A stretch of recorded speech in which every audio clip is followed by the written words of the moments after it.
Yo mga katoy, nandito na naman tayo, Jomar Rizur, at nandito na tayo ngayon sa inaabangan ng lahat, ang finals para sa ating 22nd Lanuza Surfing Festival. Napakaganda ng mga matchups, napakaganda ng mga laban, at ito yung maglalaban-laban para sa Women's Longboard, Grommets Division, tsaka sa Longboard Division, at tsaka sa Men's Shortboard Division.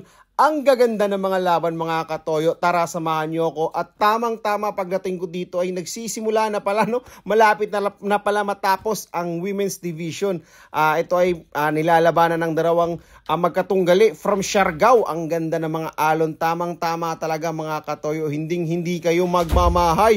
Hay nako mga katoyo. Ang ganda. At ito na nga, sa ating laban ay talagang pinakita ng dalawang katunggali na to, no? Ng mga babae. Hindi lang sila basta babae. Kaya nila makipagsabayan sa alon at itinaas na nga yung flag mga katoyo. At nanalo pala dito ang representative ng Siargao, no? Pacifico Siargao. Nabubulol na ako, no? Mariel Longos. Congratulations, katoyo. At ito naman mga katoyo, no? Sa kasamaang palad ay pinulikat yung katunggali niya dito, pero hindi hinayaan ni Mariel Longos na maiwan doon sa gitna ng alon, kaya hinilan niya papunta dito. Napakagandang sportsmanship dito mga katoyo. At ito na nga, inalsa na siya.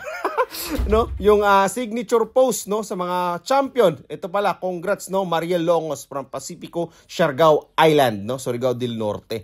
At ito naman mga katoyo, para sa Grommets Division, ito yung mga bata, no, nagsisimula na pala dito. Ang gaganda rin ng mga alon dito, hindi sila magpapatalo mga katoyo, di ba? Talagang ang ganda. Apat sila dito naglalaban-laban mga katoyo. At sa bandang huli ay tinanghal na panalo si Grego Gonzalez from Pilar, Siargao Island, Surigao del Norte. Congratulations. At ito na nga, inalsa na siya.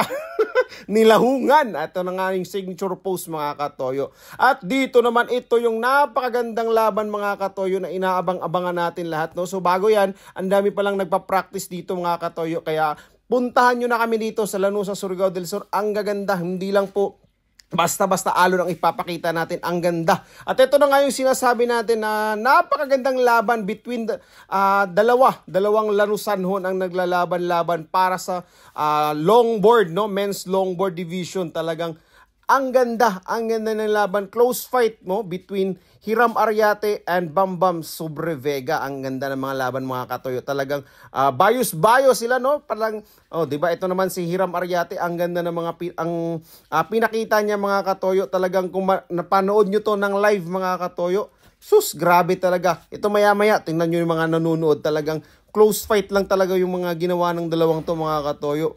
Hindi sila talagang nagpalamang sa isa't isa, no? Hindi nila hinayaan na malamangan. So tingnan nyo dito mga katoyo, mga fans, di ba?